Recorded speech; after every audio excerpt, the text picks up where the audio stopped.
പ്രധാനമന്ത്രി കിസാൻ സമ്മാൻ നിധി സ്കീം വഴി 2000 രൂപ സഹായം അത് വർഷത്തിൽ 6000 രൂപയാണ് വിതരണം ചെയ്യുന്നത്. അപ്പോൾ എല്ലാവരും ആദ്യം തന്നെ ഈ ഒരു വീഡിയോ ലൈക്ക് ചെയ്തു വെക്കുക.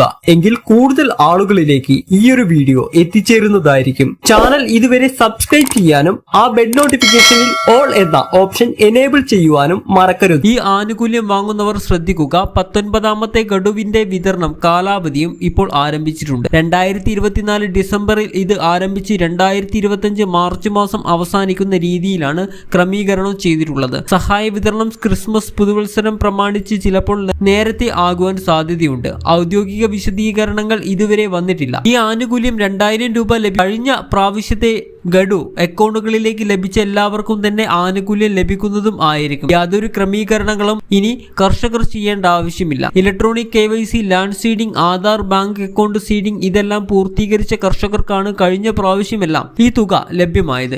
ഇനി ലഭ്യമാകാത്തവർ ഉണ്ട് എങ്കിൽ ഈ കാര്യങ്ങൾ കൂടി ശ്രദ്ധിക്കുക. മുടങ്ങിയ തുക അവർക്ക് ഒരുമിച്ച് ലഭിക്കുന്നത് ആയിരിക്കും. തുക വർധനവ് ഉൾപ്പെടെയുള്ള കാര്യങ്ങൾ ഉണ്ടാകും എന്നുള്ള സൂചനകൾ വരുന്നുണ്ട്. 2025 യൂണിയൻ ബജറ്റിൽ ഒരുപക്ഷെ ഇതിൽ സംബന്ധിച്ച് വിശദീകരണം ഉണ്ടാകും. ആനുകൂല്യം പദ്ധതിയിൽ നിന്ന് പുറത്തു പോകാതിരിക്കുന്നതിന് വേണ്ടിയിട്ടാണ് കർഷകർ ശ്രദ്ധിക്കേണ്ടത്.